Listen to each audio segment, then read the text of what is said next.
Sveiki atvykę į mano kanalą, noriu pakviesti į mažą, bet visiškai unikalų miestelį – Subačių. Daugelis keliautojų pirmiausia važiuoja į Kupiškį, bet mano tikslas parodyti, kodėl verta pradėti būtent nuo čia. Subačiaus miestelis, kuris gimė iš geležinkelio ir iki dabar išlaikė savo savitumą. Papasakosiu, kaip viskas prasidėjo ir nuvesiu jūs nuo istorinių vietų iki šiandienos Subačiaus, kuris gali nustebinti daugiau negu tikitės. Subačius niekada nebūtų toks, koks yra šiandien, jeigu ne geležinkelis. 19 amžiaus pabaigoje nutiesta linija Daugpilis-Radviliškis atnešė tam kraštui judėjimą, prekybą, naujus gyventojus ir naujas idėjas. Stotis tapo tikru traukos tašku, aplink ją pradėjo kurtis parduotuvės, dirbtuvės, gyvenamieji namai. Jeigu dabar žiūrėsite į miestelį iš viršaus, Subačiaus struktūra vis dar primena geležinkelio miestelį. Viskas yra įsidėstę pagal bėgius. Tai viena iš tų vietų Lietuvoje, kur istorija matoma ne muziejui, o tiesiog nueinant keli žingsnius nuo stoties. Todėl Subačius yra visas miestelis, muziejus po atviru dangumi. Taip pat šalia geležinkelio stoties dar yra išlikusių senų geležinkeliui priklausančių pastatų, kurie puikiai mena istoriją. Autentiški pastatai, gražūs fasadai išsiskiria iš viso bendro Subačiaus vaizdo. Na ir šiek tiek matosi va ten tolėliau Subačiaus įkūrimo simbolis, tai geležinkelio vandens bokštas. Jeigu atkreipsit į tuometinius pastatus, tai buvo statomi geležinkeliui priklausantis pastatai, tai buvo aukštomis lubomis, dideliais langais ir papuošti tam tikrais ornamentais. Labai gražus ir įdomus, unikalūs pastatai, todėl jeigu būsit Subačiuj, būtinai praeikit čia Stoties gatvę.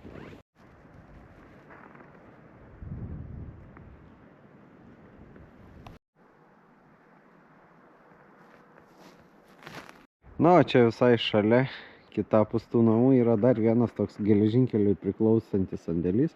Nuo garvežių eros čia buvo laikomi angliai, kelio darbininkai laikydavo savo įrankius ir šiaip geležinkelio paskirties pastatas.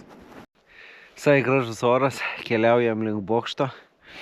Nu ir pasižiūrėsim, kaip atrodo Subačiaus įkūrimo simbolis, kuriame padarytas muziejus. Keliaujam link bokšto. Okay.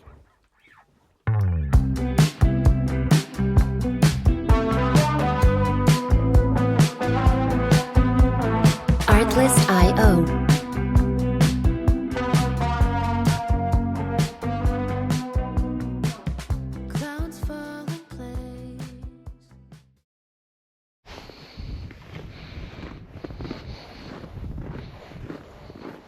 Na va, ir atėjau prie bokšto. Iš bokšto padarytas gražus muziejus. Labai super. Fantastika. Miestelio įkūrimo simbolis.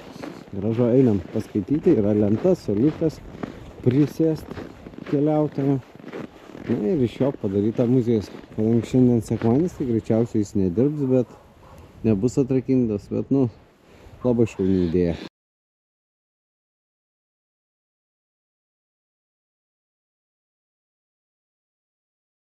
Taip, ką čia rašo apie tą muziejų? Bokštą. Tai jeigu reiktų išrinkti vieną Subačiaus simbolį, jis būtų čia už mano nugaros, tai vandens bokštas. Kadaise jis buvo būtina geležinkelio infrastruktūros dalis. Čia buvo pildomas garvežių vandens talpos. Atrodo paprasta, bet tuo metu tai buvo viso miestelio gyvybės realiai sistema. Šiandien bokštas stovi tuščias kaip istorinis akcentas, rodantis, iš kur viskas prasidėjo. Kiekvienas toks industrinis pastatas turi savo savotišką energiją. Ši vieta tai būtent tokia. Tai jeigu būsit Subačiuj, būtina aplankyti šią vietą. Na, ties šita vieta Subačius nesibaigė, tai keliaujam toliau ir pamatysit dar gražių lankytinų vietų čia, kurias tikrai verta pamatyti tiek žiemą, tiek vasarą. einant nuo stoties gatvės link Biržų gatvės, va čia už mano nugaros yra geležinkelio pervaža, kuris skiria miestelį į dvi dalis. Nes, kaip minėjau, Subačiaus miestelis jau dabar miesto beje statusą turintis, tai skiria į dvi dalis ir nuo pervažos galim puikiai matyti, kaip pradėjo kurtis Subačius. Tai šalia pervažos yra taip pat išlikę istoriniai pastatai. Praeis aš pervažą, nes už pervažos irgi kita miestelio dalis, taip pat gražus išlikę istoriniai pastatai iš akmenų, stogai tokie nesmailus. Patys pamatysit, žodžiu, gražus, unikalus miestelis. Tai visame miestelėje verta pasivaikščioti, nes čia, kaip minėjau, muziejus po atvirų dangų.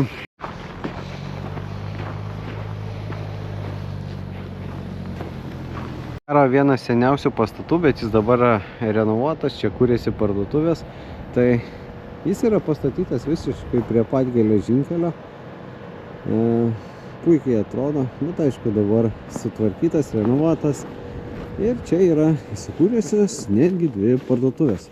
Kaip mano minėti senoviniai pastatai, jų įdomus stogai kažkokie nėra visiškai smailus, nėra būdingi prastiems stogam. Tai irgi čia gražu yra ką pamatyti.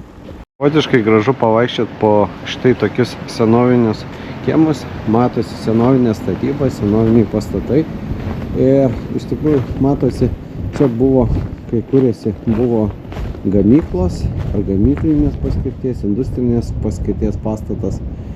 Tai vat, einam, apsižvalgysim iš arčiau.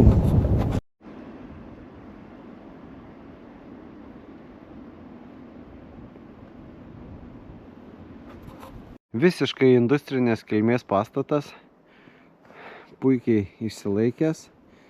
Dar kai vaikas buvo, aš realiai atsimenu, kas čia buvo. Čia buvo, atsimenu, siuvykla. Čia moteris siūdavo drabužius. O kas prieš tai buvo, informacijos jokios internete neradau.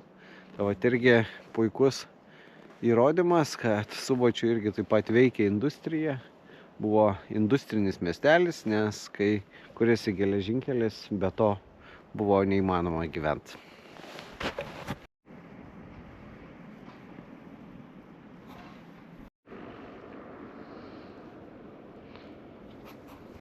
Dar vienas gražiai sutvarkytas pastatas, kurį jie restauravo atsižvelgiant į istorinę reikšmę. Iš tikrųjų, seniau aš atsimenu, kad čia buvo ūkinių prekių parduotuvė, dabar maisto prekių parduotuvė. Tai labai džiaugiuosi, kad savininkai irgi atsižvelgia ir renovavo šitą pastatą. Bekeliaudamas po Subačių susitikau seną gerą pažįstamą bičiulį, vicemerą dabartinį Valdą. Ir jis labai daug žino apie Subačių. Iš tikrųjų, aš daug irgi domėjausi, bet jis už geležinkelio esančią teritoriją puikiai mane supažindino su ta teritorija. Tai Valdai, gal galėtum papasakot, kas čia buvo? Dabar prie gražios istorinės parduotuvės stovim. Ir kuri gražiai atrenovuota, tai kas čia buvo, nes matau, kad čia turi kažkokią istorinę reikšmę. Taip, tai čia ir ta istorija, šitą fasadą, tai kai renovavo parduotuvę, atrado ir meistrai kaip sakyt, atidengė, nes jinai buvo visai kitaip, čia tais nedraugiškais laikais, tai ūkinių parduotuvė buvo ir viskas paslėpta. Taip pat yra ir su visais kitais pastatais. Ten pirmas prie geležinkelio pervažos pastatas, tai buvo naftos bazė ir visi sandėliai, tenai ir druskos, anglių sandėliai. Tai paveldiniai pastatai, turime dar čia daug reikalų su, kaip sakyt, išsiaiškiti ir atkurti.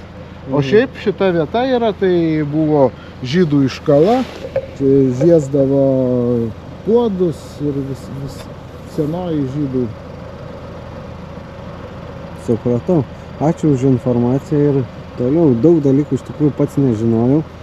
Internetas ne visagalis kartais tokiais klausimais, tai ačiū Jums už pagalbą. Tikau dar vieną žmogų irgi labai papasakojo apie šitą vietą. Apskritai Subačius visas priklausė žydam. Aš šitą žinau faktą, 80%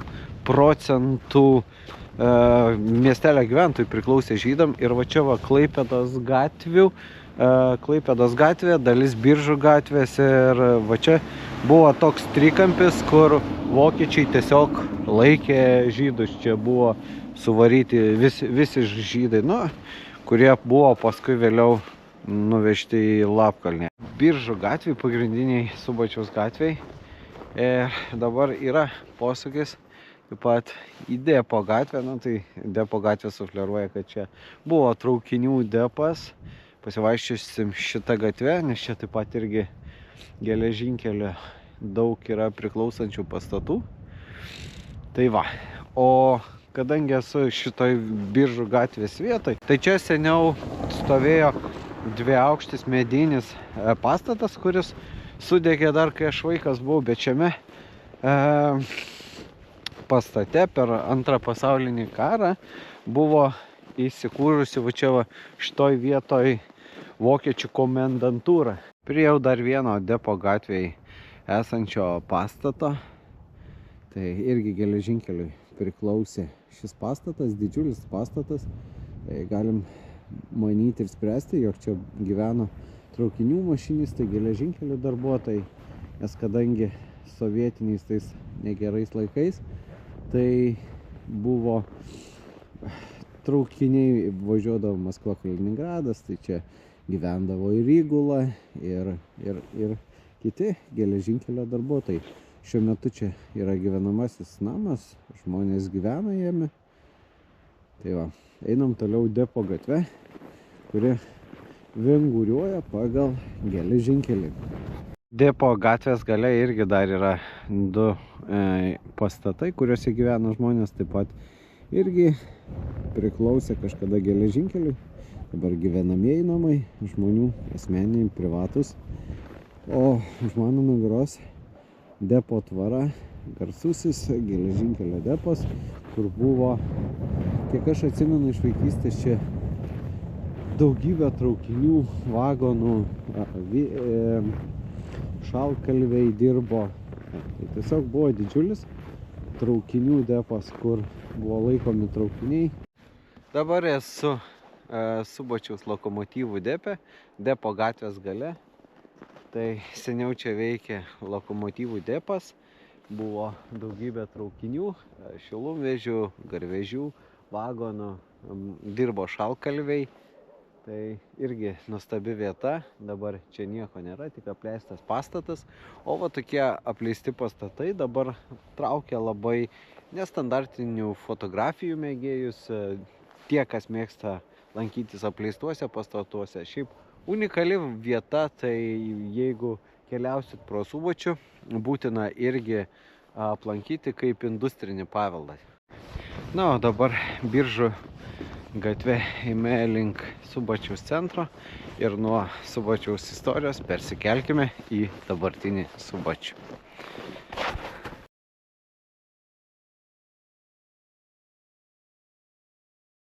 Subačius nėra didelis, bet būtent dėl to jame ir jaučiasi ypatinga ramybė.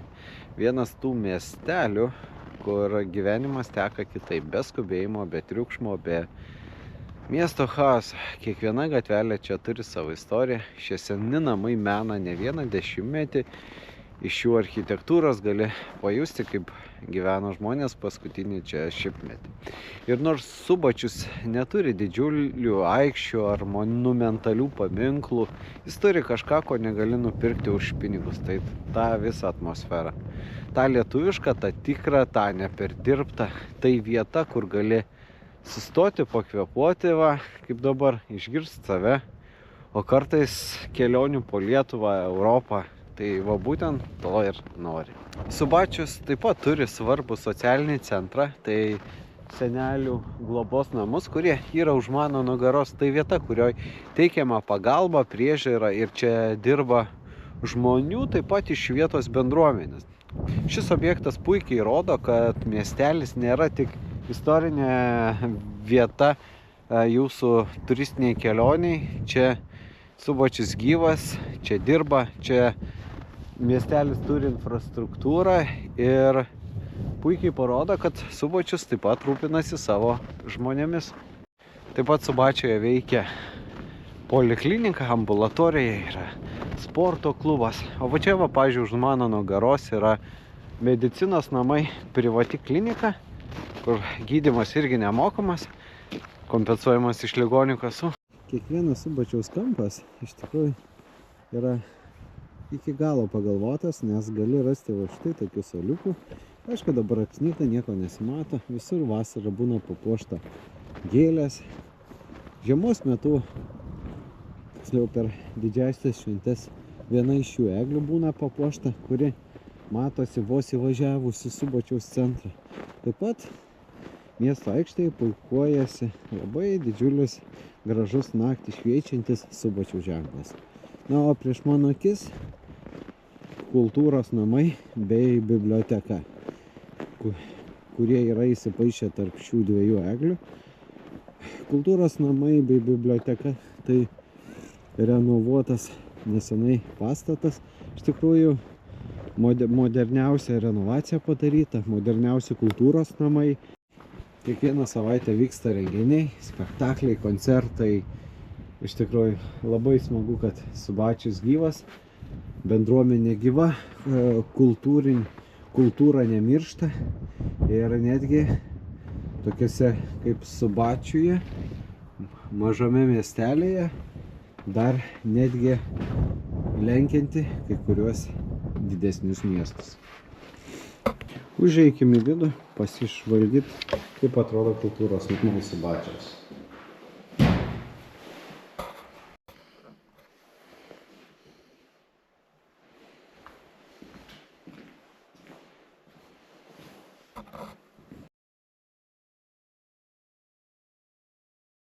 Nors Subačius gimė iš geležinkelio, šiandien jo gyvenimas sukasi aplink bendruomenę. Šiuolaikiški kultūros namai vienas ryškiausių to įrodymų.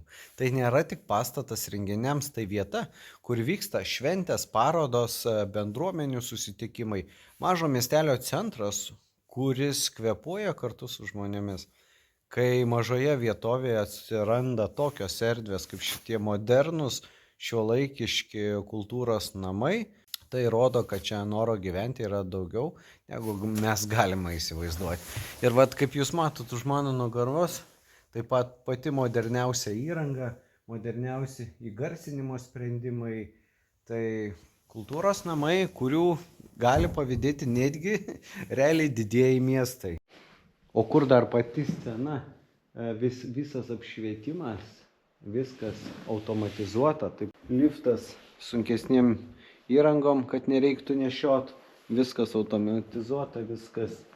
Tai va, ir kas gali pagalvoti, kad Subačiui tokia maža miestelė, tokie kultūros namai. Vau, iš tikrųjų didžiausia pagarba ir jo. Ir čia ne veltui vyksta ir tarptautiniai renginiai. Toks miestelis kaip Subačius turi tikrą jaukų ir modernų gastro barą, kaip šis. Tai ženklas, kad verta čia sustoti. Subačiaus gastro baras yra būtent tokia vieta. Tai jeigu keliausite pro Kupiškį ar per šį kraštą, užsukti čia būtina. Maistas, atmosfera, vietinis tas Subačiaus charakteris sukuria jausmą, kad esate kažkur tarp miesto ir gamtos. Patogiai, ramiai, taip jaukiai.